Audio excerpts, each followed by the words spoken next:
Welcome to the Multidimensional Evolution podcast. I am your host, Kim McCaul. If you want to find out more about life beyond the physical dimension, this is the place to be. We will be having conversations to expand your consciousness and help you reconnect with your essential self. But given the subject matter's a request, don't believe in anything, including what is shared here. Experiment, have your own experiences, and always use discernment. Episode 6, where I'm talking with Peta Morton, author of Ancient Wisdom for Modern Times, Reiki practitioner, and explorer of energy healing.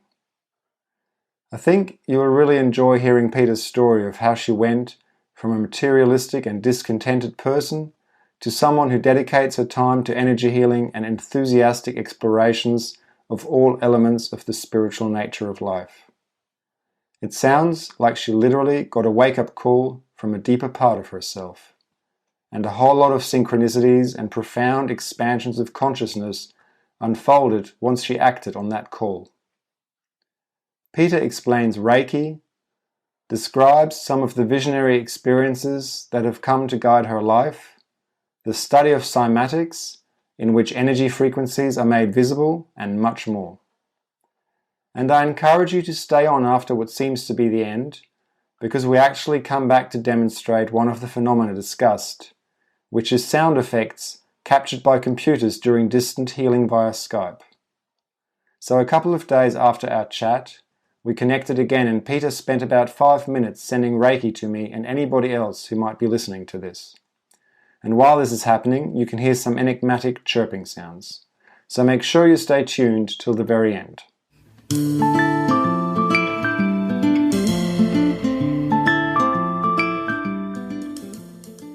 Peta, welcome and thanks for coming onto the show today. Oh, thank you so much for having me here. I'm really excited about this. Yeah, look, I'm so looking forward to talking with you about the different areas that you've been active in. You do Reiki and you look at sound, and it looks to me there's a whole diverse range of interests that you bring to understanding energy and consciousness. And yeah, I'm really looking forward to diving into that. And I would like to start with something I noticed, I think I was on your website, that you have a background in the military and in the police. And I was interested I wanted to make that point really, because I think there's still some stereotypes around people in the military, even though there's actually quite a lot of people, if you start looking at the consciousness literature, there's a lot of people with that background who actually have strong interests in understanding consciousness, understanding energy. But I think sometimes there's a bit of a stereotype around that there's kind of this incompatible with the sort of work that you're doing now. And I guess I'd be interested to hear from you your transition, out of that work to now being a healer and an empath and all the things that you do today. Yeah, it's worlds apart, isn't it? I still don't really understand how I wound up in the army. It's I mean, I was in military intelligence, which is a bit of a contradiction in terms, really. I think it was kind of a running away. It was my way of looking for security, and I left home very, very young, and I needed something. I wanted to travel, and I needed a wage. And it wasn't really much more complex than that, It wasn't I didn't have this sort of burning desire to go and shoot people. Or I've always been in service, Even I worked in anti-terrorism, and then when I was policing, I was never really the traffic cop at the side of the road, stopping people for drink driving or for speeding. I was always tended to be the person that would, sit with somebody that's just been sexually abused, or, I'd be the one that was often going off and delivering a death message, or, that sort of thing. But I think winding up in the army was really a default from leaving home really young and not really knowing, how to survive. So I wasn't in the army for very long. I signed up and I was out pretty much as quickly as I could. But I learned so much, actually, and it's all been really, really useful for the work I do now, and helping me understand much better how people tick, especially the policing.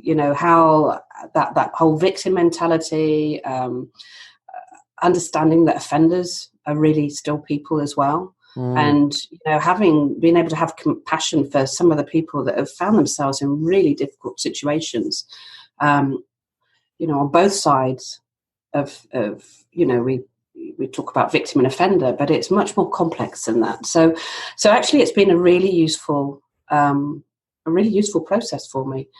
And later on, going on, I when I moved over to France, probably about 16 years ago now, I think. And I worked as an estate agent, and I sold these beautiful, big, posh country homes. Was selling equestrian properties and scouting for, the super wealthy. A lot of my clients were very high net worth. And English mainly? Were you there to help sell to English? Or English speaking. But I used to sell stud farms and racing stables, and there's. So I had this very materialistic view of life, and actually quite a dysfunctional view of materialism as well. I was chasing the next commission, and with all the pressure that came from that. And my idea of money was a bit seedy as well. A lot of the people that I was working for, not all of them, I had some lovely clients, but, a lot of the people that I was working for had, I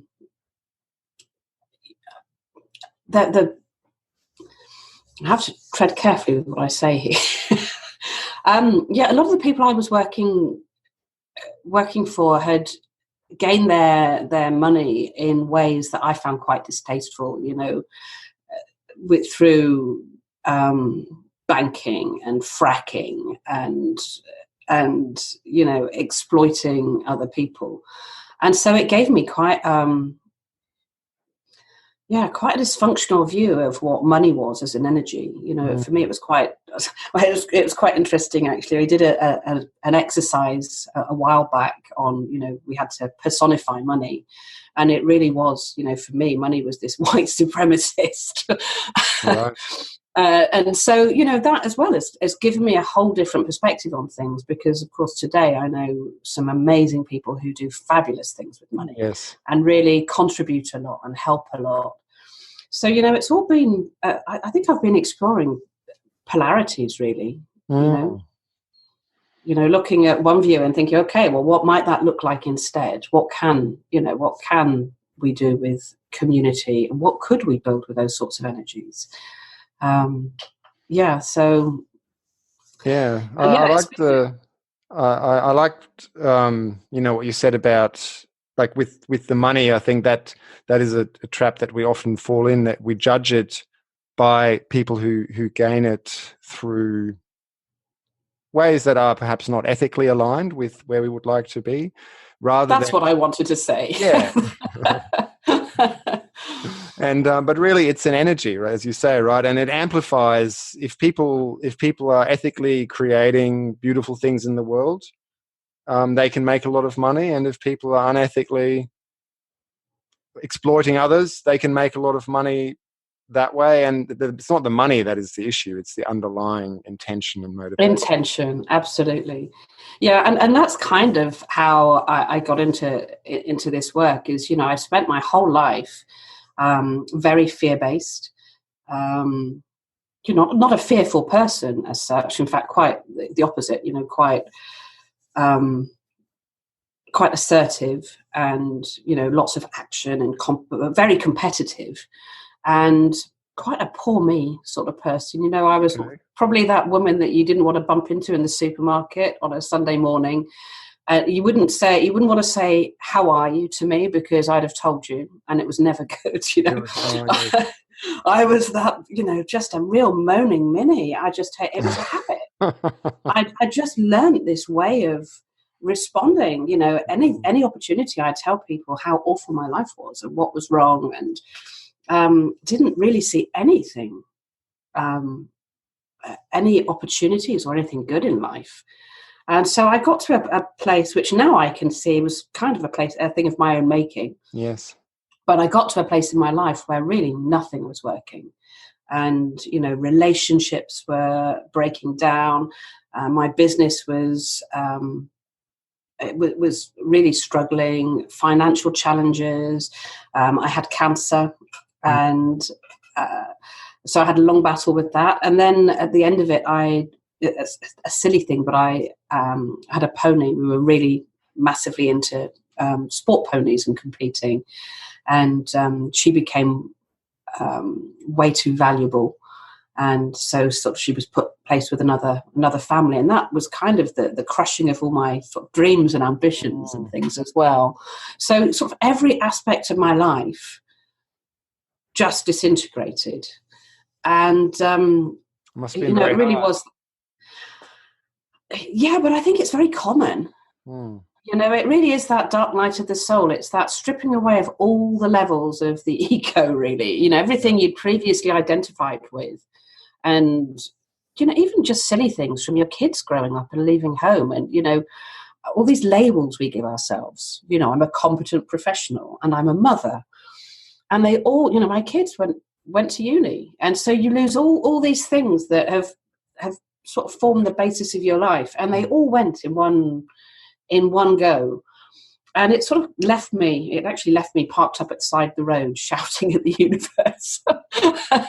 Wow. There better be something good that comes out of all this. I wasn't quite that polite, but it's funny. It's the first time in my life I've ever actually asked.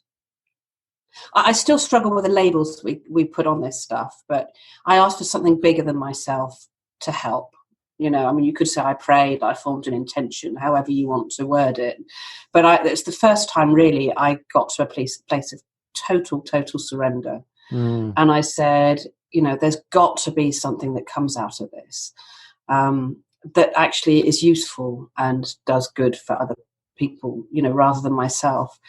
So did you have at that point, did you have at that point some kind of, were you praying? Did you have some sort of spiritual framework you were framing that in, this call to the universe for something? You've got to put it in context. At that point, I was very materially focused and I was skint. And so I'd started reading a lot of law of attraction books. I'd seen a friend of mine and she'd been going off to her law of attraction. She'd paid for a coach. And she was having law of attraction coachings, and I thought she was burning her. She might as well have burnt her money. And, I was quite skeptical. But then I watched her starting to transform her life, and I became quite curious. And so I'd started reading a little bit, but mainly because, I still had that very, if I learn to do this, then I can have more money. That was my mindset at the time. But the more I sort of explored that, the more I realized it's not just about money. There's also, it's about life. It's about how, it's about consciousness. It's about, creating, full stop. And so it kind of got me on a path. And it's funny, that same friend, when I did this shouting to the universe, this moment that we had, this moment of real desperation, really, it was, my rock bottom. And I said, please help. And what had been quite interesting is, and I wasn't involved with Reiki at all at that point, but within about 20 minutes, I had this series of synchronicities, which because of the reading I'd been doing about the law of attraction, I was actually able to identify as synchronicities, and at least had that sort of understanding that, I should maybe follow up on this. This might be something I wouldn't normally do, but, maybe I ought to explore this further. So it sort of given me a little bit of a framework, but it was very, very shallow. And she phoned up and she said, there's a conference on in the UK. Would you like to come? It was a Millionaire Woman's Boot Camp. And I'm in. That was, I really wanted to go. And I said, I don't know whether I'm going to put food on the table for my kids or petrol in the car to go to work. I can't get to London for a long conference. And she said, oh no, somebody's dropped out. It's all paid for. You've got to get 7 kilometres up the road and we'll pick you up on the way through. The ferry, we had a beautiful apartment in Docklands, and it was full of all these just awesome women that had learned these basic ways that the universe functions and were sharing with other women to uplift them and to help them out. And they were sharing what they'd learned. And it was a real eye-opener for me. And while I was there, one of the women did an eye-gazing exercise, which I still use a lot. I love it. And we had to look in the eyes of a total stranger and just stare into their eyes.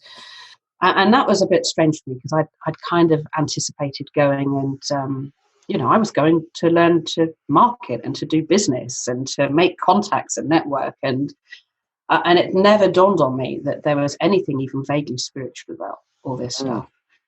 And during the course of that eye-gazing exercise, I had, I don't know, what would you describe? A mystical experience, a spiritual experience, a Kundalini experience. I still find it really hard to find the language for it, but I realized how connected we were. It was, and I can feel it now actually. I had this huge, it just felt like somebody had taken a big syringe into my heart center and was just pumping me with just love, I suppose, is what I describe it as. But it just went through my whole body. Was that coming from this other person, or was this coming from somewhere else? No, it was an interior thing, I think. It's funny, I've never asked that question before. There was definitely a sense of connection. No, it was bigger than both of us. I say it quite often when we talk about Reiki, and people say, is it something that you do to some, is this your energy or my energy? And I think when we're in that space, there isn't really a you or a me. Well, there's you and me, but there's also this space in which everything is interconnected, and somehow it's maybe by opening up to this other person, you're opening yourself up to that is beyond the other person.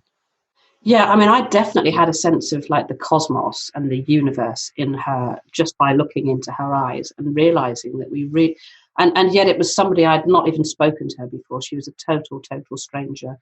And I was on a high for about 3 weeks afterwards. I was literally, I couldn't stop grinning. I mean, I was a bit manic, really. I was. Sounds like a Kundalini experience for sure. It was, definitely, and just couldn't stop vibrating. And that actually started a couple of weeks before. I learned Reiki a couple of weeks later. Okay. It turned out that one of the girls in the apartment that I was staying in was a Reiki teacher. And, in this series of synchronicities, and she said, oh, your daughter gets headaches. You should learn Reiki. And I still to this day don't even know how I paid for that, but within a fortnight I'd been on a course, and the minute I learned, it was like, and so it just felt like it was something that was so natural and so familiar to me. It didn't feel like something new, it was like, wow, I just felt like I'd come home. It just felt so comfortable and natural. And could you maybe explain, for if someone doesn't know what Reiki is, what is Reiki? Yeah, that's a very good question, and it's my description of it has sort of evolved over the years. So probably you'll listen to this in a month's time, and I'll tell you something different. A lot of people think of Reiki as a healing technique, and that is part of what Reiki is. There is this aspect of healing. but I much prefer to. It's much more than that. There's a fantastic Reiki teacher called Franz Steiner, and he got quite a lot of France. Sorry, what's his name? Franz Steiner. Oh, okay, Dina. Yeah, and he got quite a lot of translation work into the translation of the word, the Japanese word Reiki, and it's two separate kanji. And with with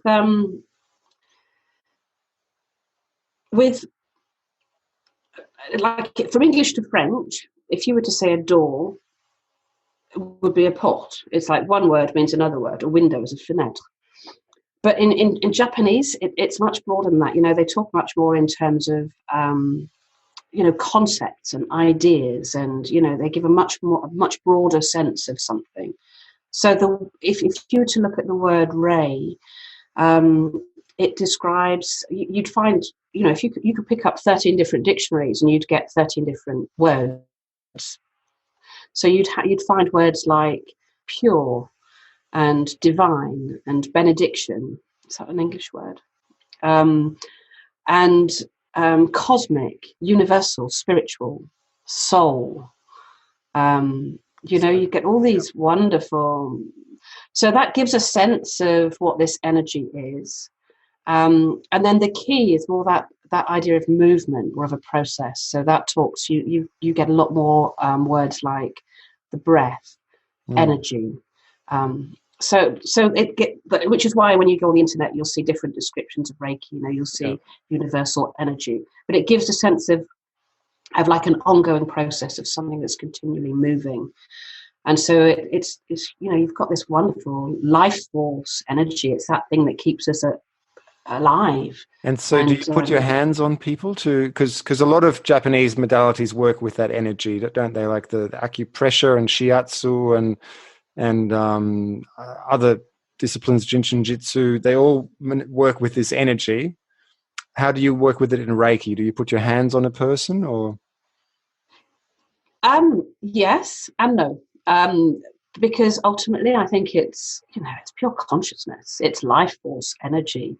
So I often work one-to-one with people. I often have people for sessions, and sometimes I touch. Touch is wonderful. It's so real. It's so lovely to feel nurtured, and but I often work at distance. In fact, I love the distance work because it kind of breaks down those barriers from people. You'll be sat with somebody on the opposite side of the world, and they'll feel the energy as strongly as somebody, whether it's heat or cold or tingles, or they might move in a different way or see colors, or quite often they'll have an experience in the same way that they would if they were lying on a massage table in front of me. And so it's cool. And I love that because it actually breaks down people's barriers. It knocks the belief systems out of the way very quickly. So I love to work like that. Yeah, that they can feel something from someone who they've never met. They've never met, and they're not even in the same room. Yeah, and you'll say, "Oh gosh, I sat down and I didn't have an achy shoulder, and I've got this thing going on in my shoulder. Is there an issue there?" Or you might feel an emotion that comes up, or a thought pattern I'll become aware of. So yeah, I've become, over the years, I've become much more sensitive to to much finer vibrations and much finer levels of information, really.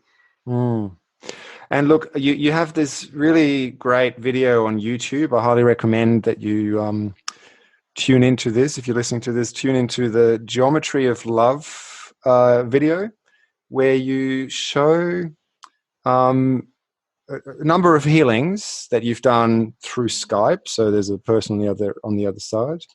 And there are these sound effects that happen when you do the healing. Could you tell us a bit about that?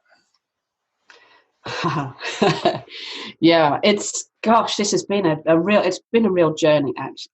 I might just take us back a stage. Shortly after we had all this, what I was calling as an awakening experience, I went and learned Reiki, and very, very quickly afterwards, I had this succession of, I don't know, what you describe now as mystical experiences, I guess. So I learned Reiki. What kind of experiences? What do you describe as mystical experiences? Well, the first one, the first thing that happened, well, first of all, I became aware of, like most people that start working with these energies, you become aware of much more aware of sensation, of vibration, of heat and cool, and maybe seeing colors. It's all, but I had my daughter came in. She was probably, I don't know how old she was. She was quite young at the time, but she crawled into bed at 3:00 in the morning. When you're in that halfway, you're not really awake and you're not really asleep. Yes. And I think she had a tummy ache or something like that. But I remember saying to her, I just remember feeling a real compassion for her. It's like she's my baby and she's not very well. And, it's that it was a real emotional experience. But she said, Mum, can you give me some Reiki? Because that's like a common cry in our house these days. And so I started sharing Reiki with her. But I was still half asleep, a very good mother that I am. It's like it's still 3:00 in the morning. And while I'm lying there, at the time I used to see a lot of clouds of colour, less so these days. And they formed into a very, very clear geometry. And I could see these like nodes, these points. And it was a very precise geometric structure. And I could see the energy flowing between these points. And I remember thinking, wow, this is what love looks like in action. Mm. And we were there probably about 20 minutes. And I was like, I wanted to open my eyes and see if it was still there, if I could still see it with my eyes open. And eventually I did. And I was still able to watch this. And I lay there for probably about an hour and a half, just sharing Reiki and just watching this energy. And it captivated me. And, spent a lot of time then trying to find that form. What was it? Mm. And I actually found it it took me a couple of years, but a couple of years later, it popped up on a YouTube channel I was watching. You have the adverts down the side, and it was an advert for some jewelry, and it was a piece of sacred geometry jewelry. Mm. And it was a geometric pattern that was revered by the Pythagoreans for its healing properties. And I just remember yelping, going, "Oh my God, that was the shape." It. Yeah, that was it. That was the shape. So that's kind of what got me, it became a real curiosity for me. And then very, very shortly, I had a very rapid series of these almost like visions, if you like. And then because I started exploring this stuff, I'd gone off on a remote viewing. I was doing a remote viewing exercise, and we'd learned self-hypnosis. And the first exercise we'd been given was very, very quickly, a very quick succession of things. We had to mentally project ourselves to a place, and the girl that was teaching us sent us so quickly that the mind didn't have a chance to get in the way and say, "Don't be so ridiculous." Yeah. And it kind of felt like an imagination thing to me. And you had to get some information, did you, or see something? Or? Well, she sent me said, go to your grocery store, go to your mother's house, and I did. And then she said, go to your first school. And I went to my first school, and there was a housing estate there, and I was over the top. And that really blew my mind. And when I checked, I actually went back to visit it next time I went back to England, and that's exactly what I'd seen. And that was like, wow, that wasn't just my imagination. It's like I actually went and saw this. So I was quite blown away by that, and I'd been playing with it and doing some exercises to I went down and visited that pony I really missed, and was able. It was just the craziest thing. I was again, it felt like I was just imagining a really nice experience, but I was mentally I was wandering around this stable, and I can describe that there was an arena in front and the stables to the side, and off to one side there was a big barn and there was a pine forest behind, and I had no idea where this pony was. Right. But after this experience, I went back and I looked online to find out who her rider was now and what club she was with, and I googled the website, and they had a beautiful aerial view of the yard, and it was where I'd been, and it was, that was just, those confirmations are always very satisfying, fabulous. aren't they? Yeah, I mean, it's not something I do a lot. It's not something I've really invested a great deal of time in. So I've been playing with it. It's like, wow, this is really interesting stuff. This consciousness thing. It's like, what's it all about? And I'd gone to a place that I loved being, in Corsica. There's a little place with a view out over the bay, and I thought, I wonder what happens if I go up and if I can get a better view and project myself upwards. And before I knew it, I was in the universe, and I had the most just incredible experience of, and I think it's something that a lot of people describe, when they talk about near-death experiences. I found myself in the universe and seeing the universe and seeing all these amazing, seeing energy flow between planets, and in much the same way that I'd seen in that session with my daughter. I could see this geometry and these just energy moving and just these amazing colors. But at the same time, I was the universe. So I was simultaneously in the universe, but I was the universe. And I knew I'd have to go and understand more about astrology and how the planets worked and how energy flowed. And so again, that was another thing. And then very shortly after that, again, I had what I can only describe as a vision. And I was in, it sounds really nuts, doesn't it? It sounds nuts, except it's all happened. Well, I don't think it sounds that nuts. I don't think it'll sound that nuts to people listening to this.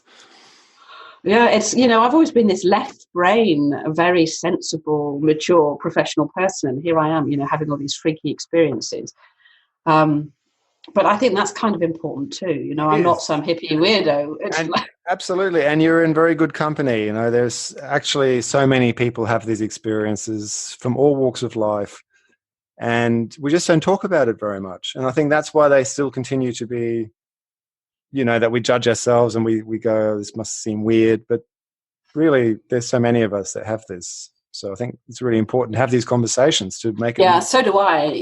I blogged anonymously about it for the first couple of years because I just thought, my God, I'm going to lose all my clients. They're just going to think I'm crackers. And today I'm so comfortable with this whole process. It's just fabulous. I love it so much, and so much. I've seen so much good come of it that I have no doubts, and I am more than happy to share on. But so I'd had this. A lot of my my work, my teaching, my learning happens in the early hours of the morning. Just a couple of hours before the sun comes up. That mystical hour, and I literally get vibrated awake. And I see stuff. I know stuff. I go to bed with a question. I wake up and I know the answer. Probably because I'm not very, quite a busy person in the day, and I probably don't get quiet often enough, and that's probably when I'm most receptive. That's when they can catch you. Yeah, it's like, yeah, she's gone, get it now, because she's still. But I'd had this vision. It's the only way to describe it. I wasn't asleep. I wasn't meditating. I wasn't dreaming, but I was in that halfway, you had a foot in both worlds, really. And I saw this vision of myself, and I was in a conference, and I didn't see them, but I knew it was full of scientists, and maths and science as something that, probably my greatest fears. That whole idea of speaking to scientists, I found quite terrifying. But I was on a stage and there was somebody in front of me on a massage table. I'm passing my hand over them. And behind me on this big screen were these geometric patterns that were moving in real time as I was moving my hand. And I was explaining about the meridians and the chakras and, DNA and all things that I knew absolutely nothing about back then, really. I had very, very, certainly knew nothing about DNA, but... and I was explaining about how our emotional state changed this, our thoughts and our emotions influenced these shapes. But I had no idea what these shapes were. And again, it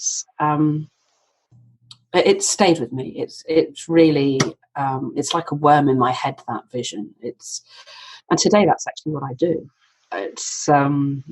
You speak to scientists?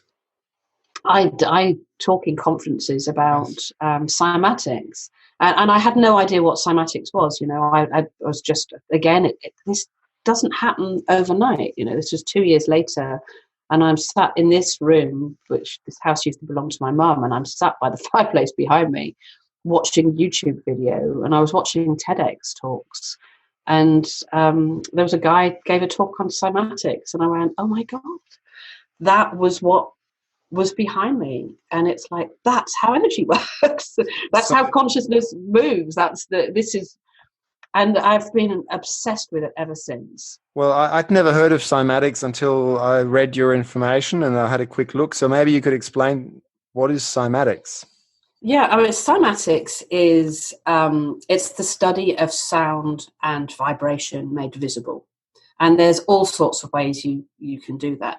Back in the old days, they used to sprinkle a bit of sand on a Chladni plate and they'd bow it so that the different frequencies would make, you've probably seen it online, it makes different geometric patterns. Yes. Yeah. And today, you can use things like a cymatics view or a cymoscope. So you have a sensitive water membrane, and you can play either music or a frequency or a vibration, a sound.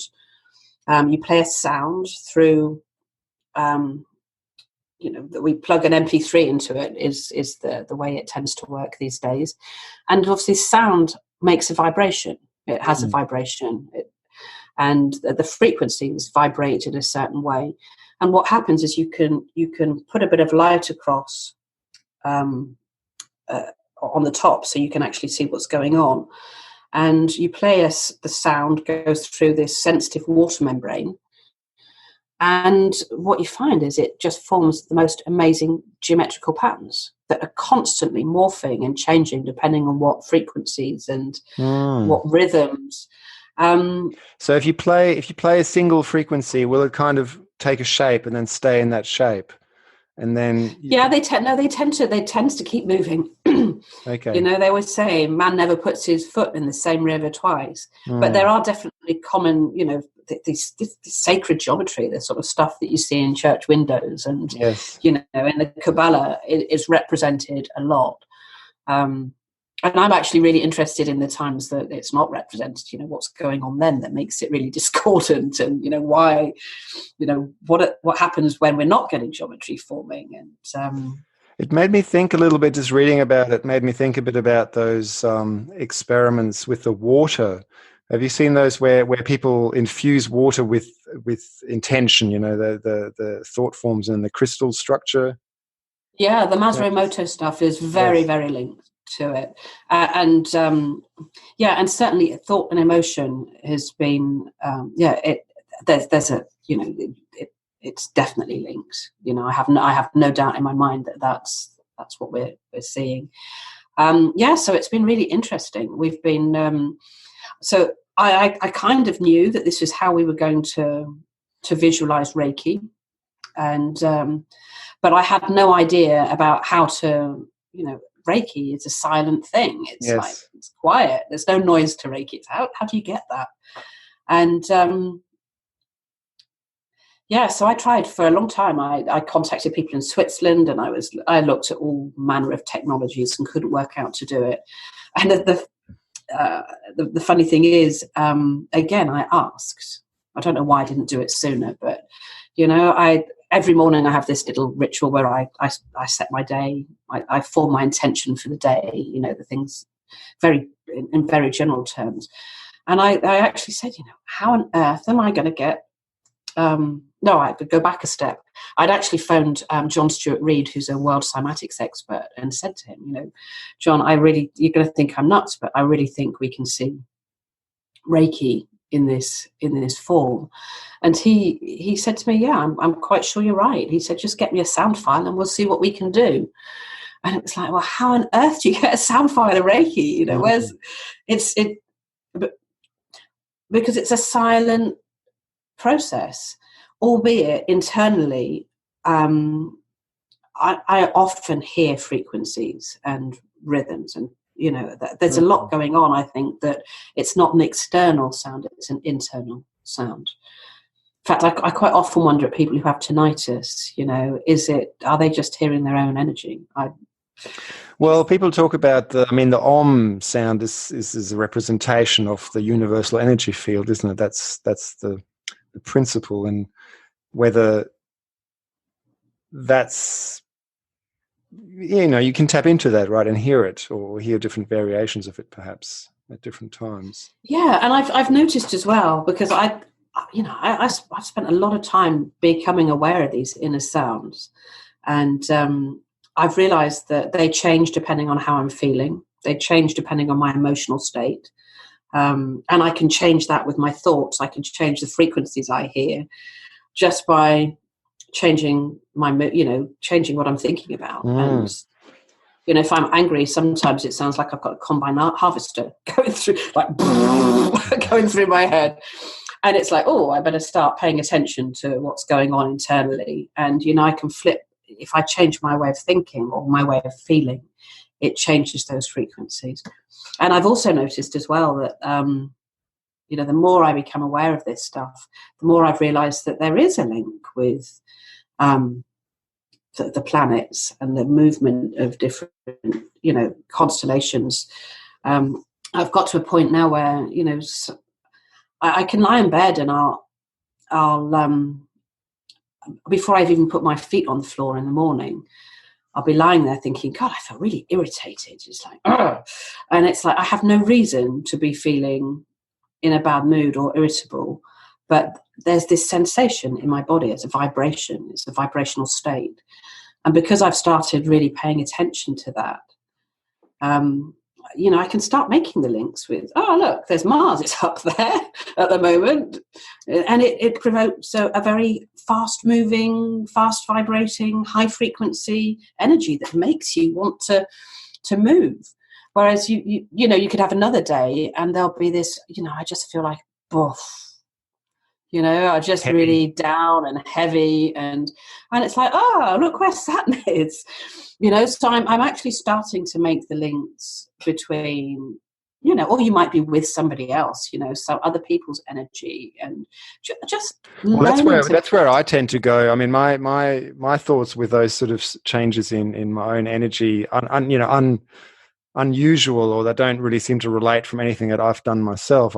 My first thought is connections around me with people. I hadn't thought about planets really. It's more people physically, and maybe when you say waking up, I don't know how you feel about this, but maybe connecting with people non-physically during your sleep, that might have left you depleted, something like that. Yeah, that too. I think all of that. I think all of those things. I think they all have an impact. Yeah. There's we're surrounded by living beings that all have their own energy fields, but we're also part. There's all these nested systems. There's cycles within cycles and systems within systems, and it's such a complex thing.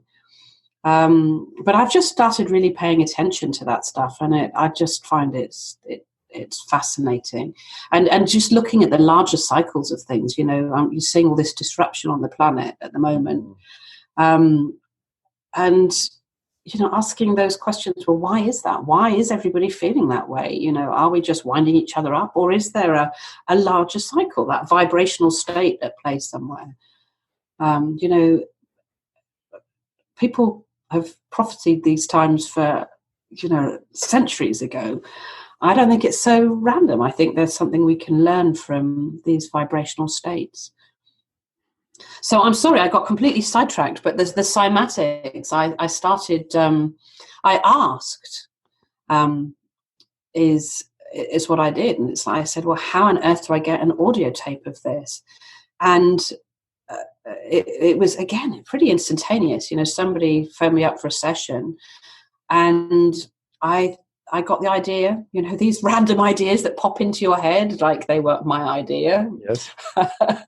Now I where does thought even come from? Where do these ideas even come from? I don't know. But I had this idea to start working online via Skype because I thought, I can work in English. And it's easier for me to work in English. I speak fluent French, but it's still easier to work in. It's still easier, yeah.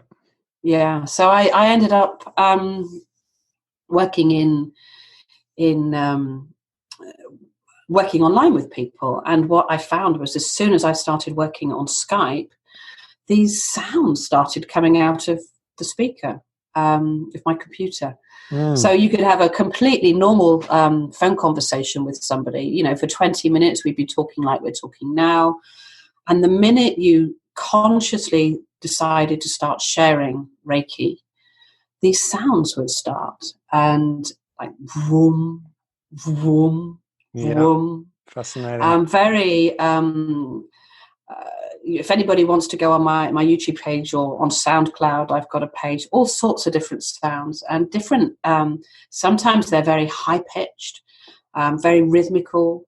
Sometimes they're very fast. Sometimes they're very erratic. I've noticed there's a real staticky sound that comes that's not dissimilar actually to the sound that you get if you put a cell. These days they've managed to find a way of recording the sounds that cells make. And don't ask me how they do it, but they've managed, they have a sound of a healthy cell, and then you can compare it with the sound of a cell that's been, they've added toxins to the water, or it's stressed in some way. And it makes a very erratic, like almost like a radio that's stuck between channels. It doesn't make it has no rhythm or sound, it's just a static.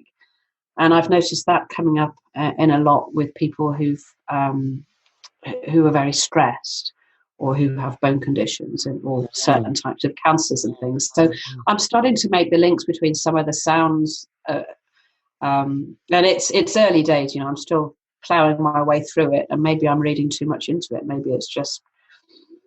But so we've been looking at. I've been recording all my online sessions for a few years now.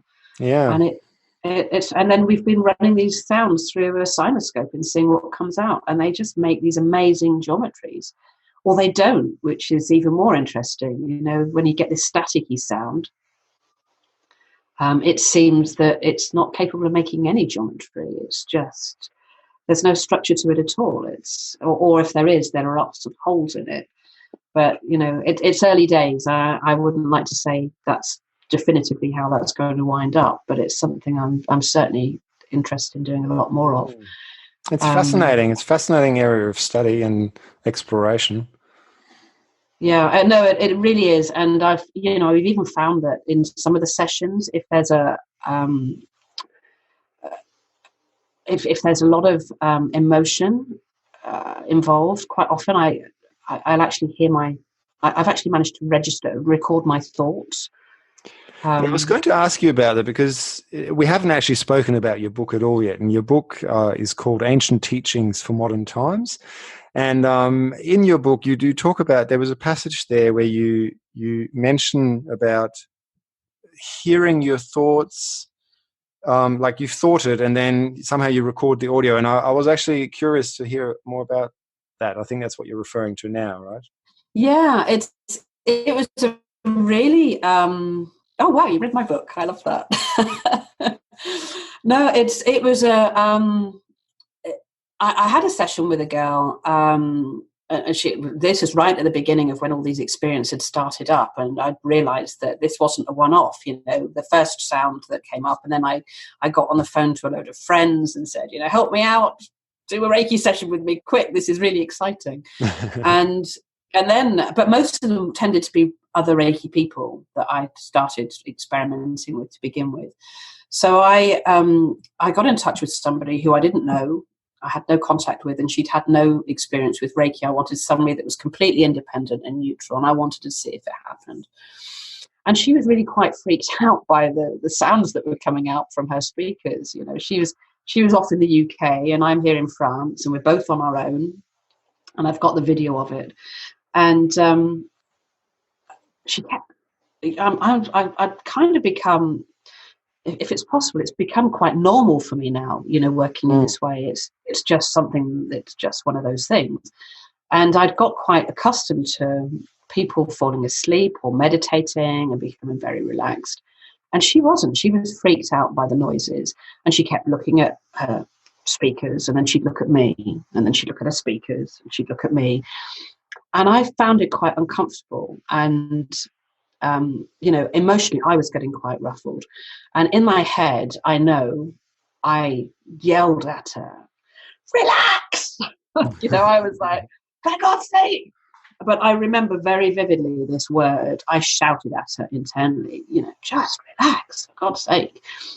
And when I played the video back afterwards, you could actually hear that word. And what I find really interesting about it, it was like an echo, but it was an echo back to front.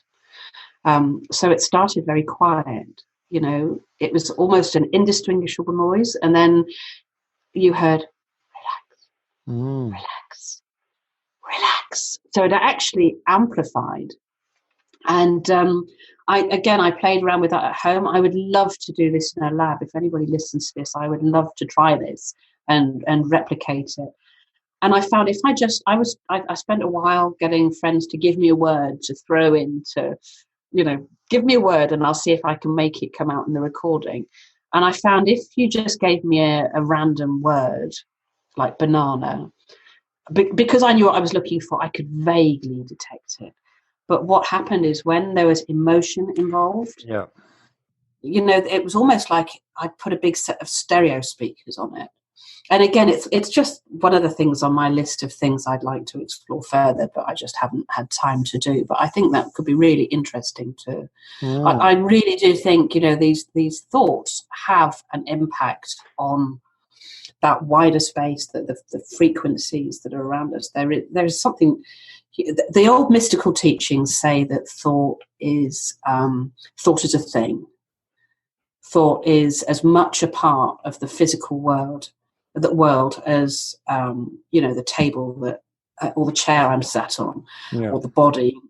It's just much finer. It's just more rarefied. It's less obvious, but it's still part of our physical experience. It's just we don't see it. And I've spent a lot of time exploring that whole idea and how we move that, and so that the links between our thoughts and our emotions and our physical reality, I found really fascinating. Absolutely. So I've spent a lot of the last. And how that's impacted by the wider world, by the planets, by other people, and whether we even have to engage with that, whether we can actually get our state where we can just go, oh look, there's this thing going on, but I don't actually, oh how curious, but I don't need to get triggered by it. It doesn't have to drive me, because I think so often we just instinctively react to all this stuff that's going on, this soup that we're embroiled in. That's a big part of your book, right? That the control, mental control, emotional control, being in charge of ourselves. That seems to be something you emphasize. And it was good to hear your story about how you described yourself, in the early days, that you were always whining And because you discuss that in your book, but not personally. Like, I see that you're talking about your own journey, really. Yeah, the book's pretty much me. This is yeah. Yeah, I haven't nailed it. That's for sure. I don't think my kids will say, "Oh yeah, Mum, you're a." There is a part in there saying that nobody's perfect. So Yeah. I'm still there. I don't know about controlling it. I would love to have that level of mastery. I don't think, I'm working on it. I'm trying, but at least, I don't know. I would love to have that mastery. I don't know that I'll ever get there, but at least being aware of it and maybe not being triggered with it by these things for so long. I still respond to things. I still react, but I'm much more likely.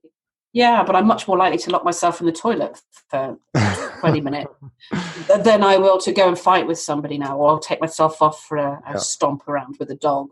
I try and become more aware of what's the going impact, on. right? So you don't want to have the impact on the people around you in the same way. Yeah, and also understanding that everything is two things. Everything has two poles. So if I'm feeling this way, then there must be the opposite is, that other end of the spectrum is available to me. And so when you see these things, you can go, aha, okay, so this is anger, but this could also be action, or it could also be courage. I could be really brave here. Maybe I could try a new project. Maybe it's the same energy. It's that energy that makes that little seed grow up, sometimes through concrete, and it pushes it to develop into something new. It's the same movement. It's that upwards movement. Or I could just go and shout at somebody. It's like, so when you become more aware of what's going on, then you start learning to work with it. It's like, okay, there's this thing. I don't have to stay there really wound up about something. I could actually use that constructively instead of, yeah. So yeah, that's why that's how the book evolved. Really, it's not the book I sat down to write. I sat down to write a book about. Lots of different healers from different healing modalities, because I was curious about the links. Right. And then I studied loads and loads of different healing techniques. And then I realized what kind of techniques are we talking about? Oh God! You put any label on it. Everything from EFT to quantum light weaving to chill. All these. Oh, there's so many. Access consciousness. All of it. And I was always looking for something better. Something more powerful.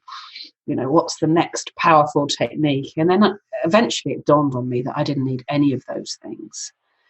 And which is why now I describe myself as a Reiki teacher, because you could put any label you want on it. You just realize that I think I just dawned on me that what you really want is that connection with your true self, your inner self. That's where the power is, and the rest of it's just superficial techniques. And what really matters is, whether you use, whatever, whether you have a religious dogma or a spiritual practice or a healing technique, ultimately it all just comes down to connecting more deeply to that higher consciousness, if you like. And that higher consciousness that is within us is what I'm hearing you say. Yeah. Yeah. I mean, the book that I wrote was, it was a 4:00 in the morning book. I'd come down at that time when I was in that halfway state, and I'd try not to put the lights on. I'd try and work by candlelight so I could stay as long as possible in that state. I'm wary of saying it's a channeled book, because that's kind of then puts me out of the process, and I was very much involved in the process. It wasn't something came in and wrote this book for me. So I'm wary of the word channeled, but it does feel like I was somehow connected to that part of me that has a much broader perspective, if you like. Yes. So I'm there, but also connected to. And sometimes I look back at it and I'll have a problem and I'll flick it open to a page and I'll go, where did that come from? Where did I write that? Who wrote that? It's far too wise. It's like, and it still blows my mind, but I think that's available to all of us. And that's really, that's the part of Reiki that really fascinates me is, people see it as a healing technique. I love healing. I love healing work. It's fantastic. But I love also helping people understand what's going on for them inside. What's the pattern of thinking and reacting to life that makes them sick. And I love using it for people who've, maybe want to bring a new technology through or a new form of medicine, and working with people to help them. They've got a question on molecules. I don't know the answer. Little me doesn't know the answer. Yes. But somehow in the sessions, they somehow go, hang on a second, I know how that works. And somehow they it brings through that clarity or an answer to a question. Or so it comes from the person themselves. So you're saying you're doing the Reiki, and then the person. Quite often quite often. I mean, sometimes I'll know things. I'll go to bed with a question, and I wake up and I don't know. Sometimes I've just found myself being really interested in things that had no interest to me. They were just of no interest to me before. But, I'll wake up and I think, I must go and Google entropy, and I'll see an image of an elastic band being pulled back and understand, when something's put under tension, then you let go and then it pings forward and it gets all muddled up. It's just really odd. I understand things about I'm curious about all sorts of things that were of no interest to me before. So sometimes I'll have the answer. Sometimes I'll have the answer and I wouldn't want to share it because it just doesn't feel that the person's even ready to hear. And sometimes they just they'll be in the session and they'll know. And it could be any manner of things. It could be a technological problem, or it could be just a question on, whether do I stay with my boyfriend, or why do I keep beating myself up this way? What started that cycle of negative behavior? That negative that stinking thinking that we all have. Where did that come from? And sometimes somebody they'll just know it's from a relationship when they were in childhood, or the way their father viewed them when they were growing up. Which can be very liberating. And kind of insight. And that for me is, it kind of helps us access a higher consciousness, I guess. And that is really what intrigues me most about the work I've been doing. But who knows what will intrigue me next week? I've just learned to. It really makes me think of these women, not just women, the mystics as well, but it makes me think of the Maenads and the Oracle at Delphi, and these, the Wu, and these women that reach a certain age and used to help bring through this divine wisdom for their communities, and that was of service. It might tell them where the best place to go and hunt was, or a new philosophy that would help with something cultural, or help evolve some new technology. And I think women have been doing it in particular. I know men too. We've all got that side, but there is something about that whole feminine aspect of women of a certain age, the old crone. The wise woman, yeah, for sure. Well, wise woman, crone, I've got that look now. But I think there's something to that. And I think we would be wise to pay a bit more, I think it's needed. We'd be wise to pay a bit more attention to that voice that we've all got within us. But, maybe some of us have worked it a little bit more than others over lifetimes. I don't know.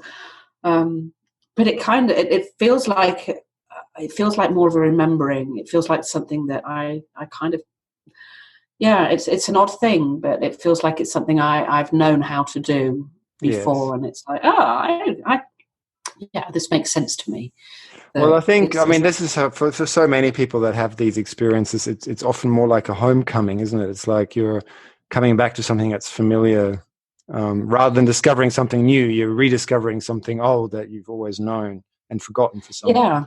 I can see a lot of parallels with people who've had near-death experiences and my experience. Although I didn't actually, I suppose I did nearly die, a couple of times, but it wasn't, the classic near-death experience is like you have a near-death experience and then instantly you're out of the body watching. Yeah. So I guess I've had that experience on a couple of occasions, but not simultaneously. The time frame was different, but certainly there's a lot of parallels there. I've spent quite a lot of time listening to consciousness researchers, talking to people who've had near-death experiences, and there seems to be that once you've been in that out-of-body state, that you do, when you come back, coming back is even appropriate, I'm not sure it is, but it feels like they're walking with a foot in both worlds. It's like you're here grounded in the physical, and you're also somehow still connected to that divinity. I don't know I really struggle with the language of this stuff, because I think there's been so much dogma around it over the years. Yeah, it's important to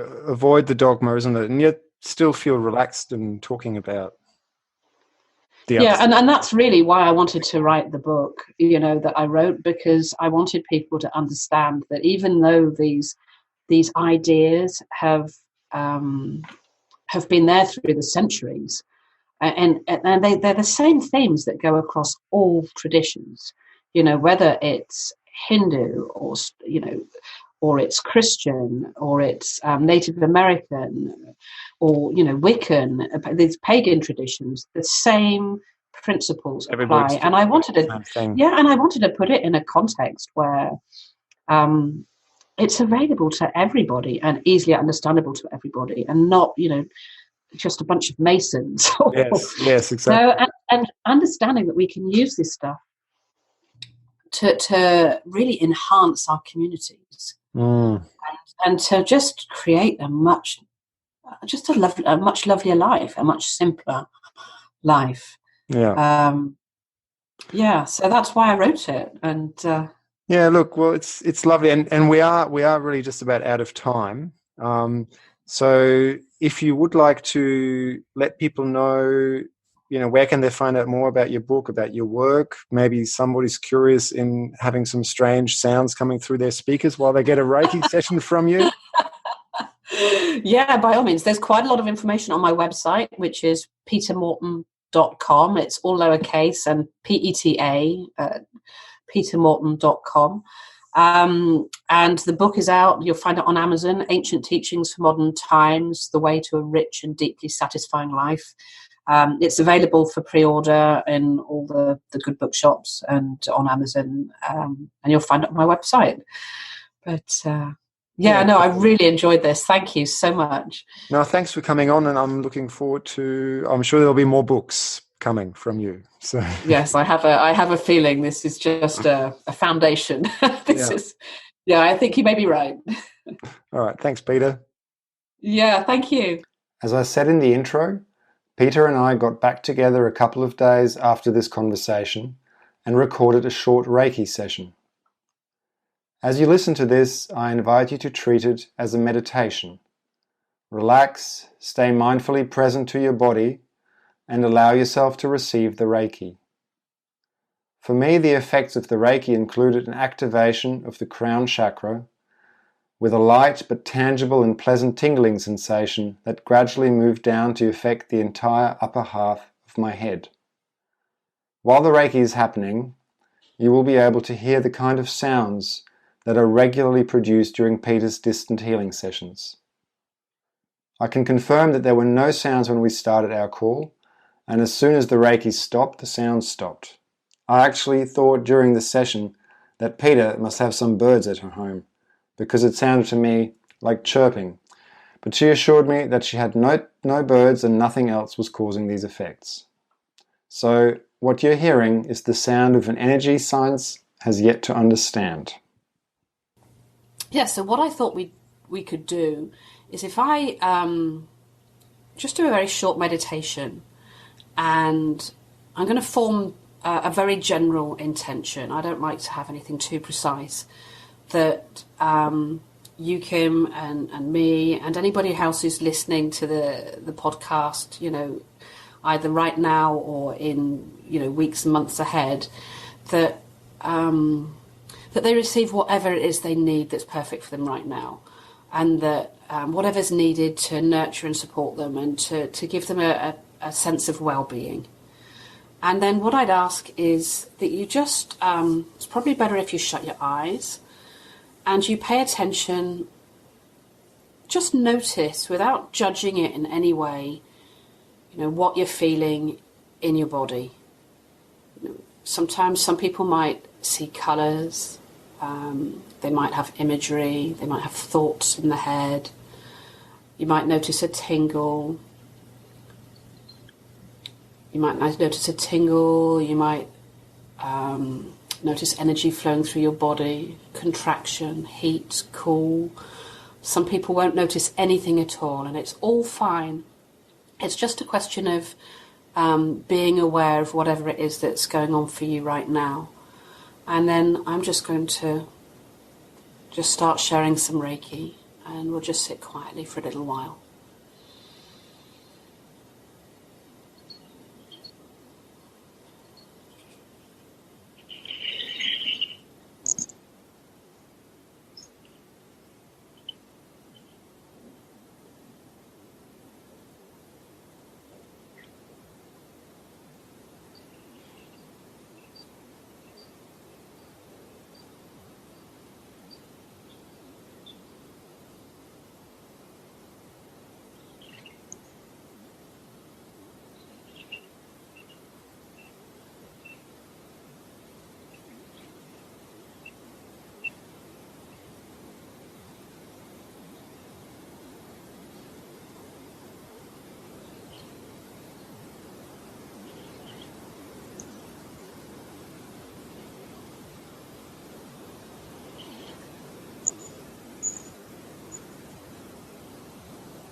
Whenever you're ready, just become aware again of your body.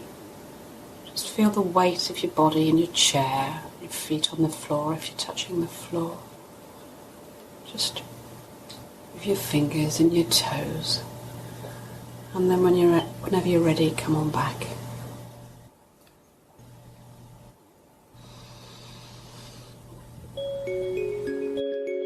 I really hope you got some value out of today's episode. If you did, why not leave a positive review on iTunes and share it with your friends to help others find it.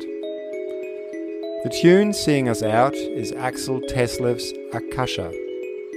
Axel is a Finnish virtuoso who creates some awesome fusion music that is well worth checking out. You can find more information about today's guest, including any links to their work on my website, multidimensionalevolution.com. While you are there, check out my blog and my book, which you can purchase from any good bookstore if you want to show your love for the show. Finally, please get in touch. Whether you want to ask questions or simply share your experiences, I always love exchanging information, and that is what this is all about for me. Otherwise, you'll catch me when you tune in again. Until then, I'm sending you my very best energies.